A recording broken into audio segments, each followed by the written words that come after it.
Hi everyone, welcome to commerce कक्षा। कल CBSE ने सुप्रीम कोर्ट को और पब्लिक को नोटिफाई किया कि क्लास 10th और 12th की जो रिमेनिंग एग्जाम्स जुलाई 1 से जुलाई 15 तक शेड्यूल थी वो अब नहीं ली जाएगी और कैंसिल हो गई है। उसका मार्किंग स्कीम आज सीबीएसई ने अपने ट्विटर अकाउंट में अपलोड कर दिया है और अपनी ऑफिशियल वेबसाइट पे भी अपलोड कर दिया है। तो आइए देखते हैं कि किस तरीके से मार्किंग स्कीम होने वाला है और रिमेनिंग पेपर्स जो आपके नहीं लिए गए हैं उसमें आपको मार्किंग कैसे होगी। मैं आपको पहले बता दे रहा हूँ, जो आपके होम एग्जाम्स हुए थे स्कूल में, हाफ ईयरली प्रैक्टिकल, उसके बेसिस पे नहीं होने वाला है। असेसमेंट प्योरली होगा जो आपने अभी बोर्ड में पेपर दिए हैं उनके एवरेज के बेसिस पे। मैं फिर से रिपीट कर रहा हूँ, आपका जो मार्किंग असेसमेंट होगा रिमेनिंग पेपर्स का जिसकी एग्जाम नहीं हुई है उन पेपर्स के मार्क्स के बेसिस पे जो आपने अभी दिए हैं बोर्ड में दिए, होम एग्जाम के बेसिस पे नहीं होगा, बोर्ड वाले पेपर्स के बेसिस पे होने वाला है। तो चलिए देखते हैं स्क्रीन पे कि किस तरीके से होने वाला है और समझते हैं कि क्या सीबीएसई ने नोटिफाई किया है।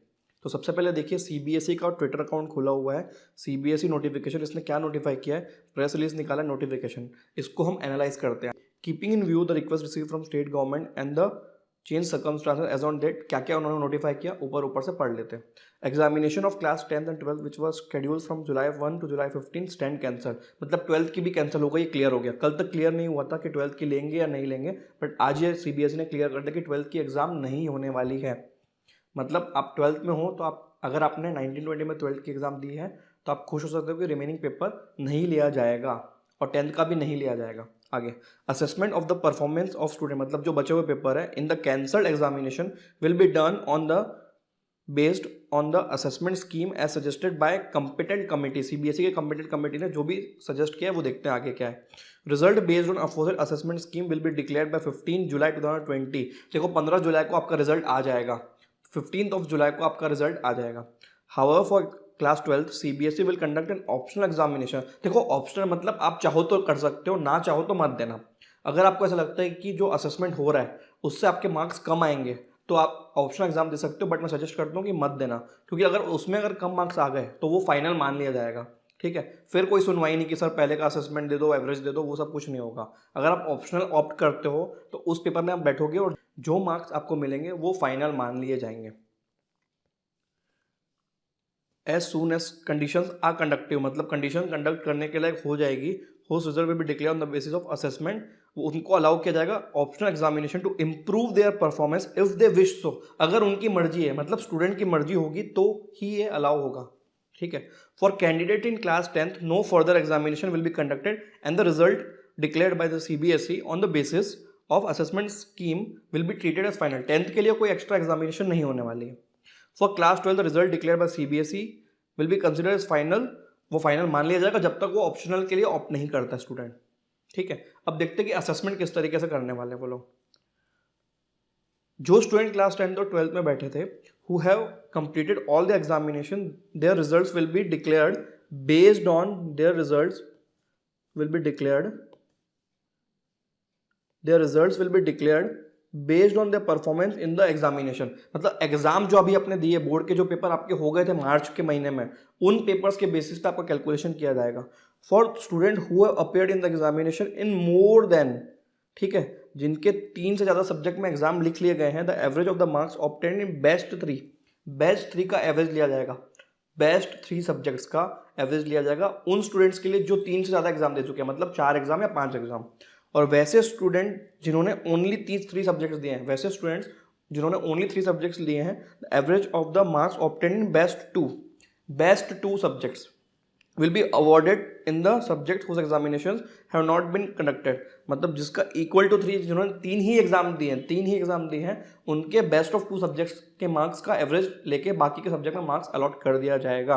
There are few students of class 12 जिन्होंने 1 या 2 सब्जेक्ट दिए हैं, उनका कुछ अलग मामला होने वाला है। There result will be declared based on the performance in the appeared subject, जो उन्होंने अपियर किया, प्लस उनका इंटरनल प्रोजेक्ट, वो सब देखा जाएगा। दिल्ली वाले कुछ बच्चे हैं जिन्होंने 1-2 पेपर दिया होगा, क्योंकि वहाँ पे जो राइट्स वगैरह चल रहे थे उसके कारण वो पेपर नहीं दे पाए थे, उन्होंने 1 या 2 दिए, उनका इंटरनल कंसिडर किया जाएगा। मैं रिपीट करूँ, दिल्ली वाले बच्चे जिन्होंने 1 या 2 पेपर दिए उनके लिए ऑप्शन है।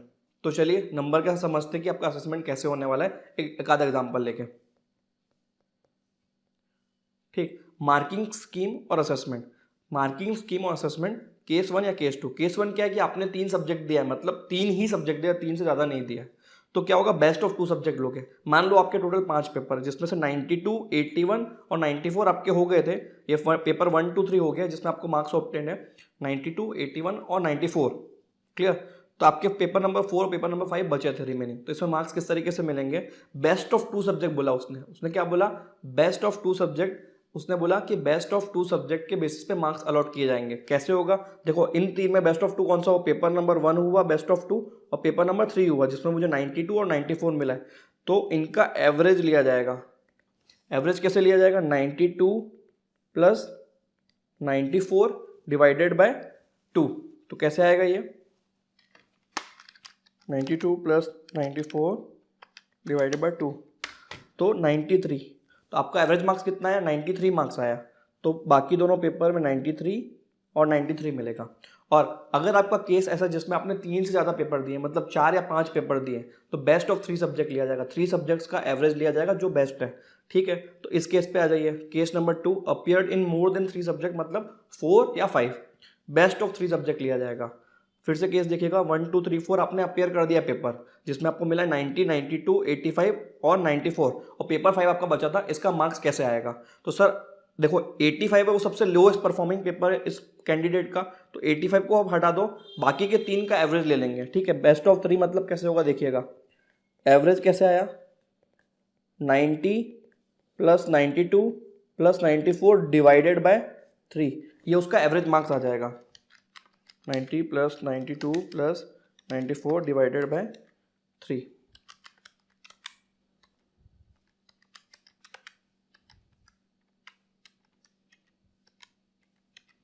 तो इसका एवरेज मार्क्स होता है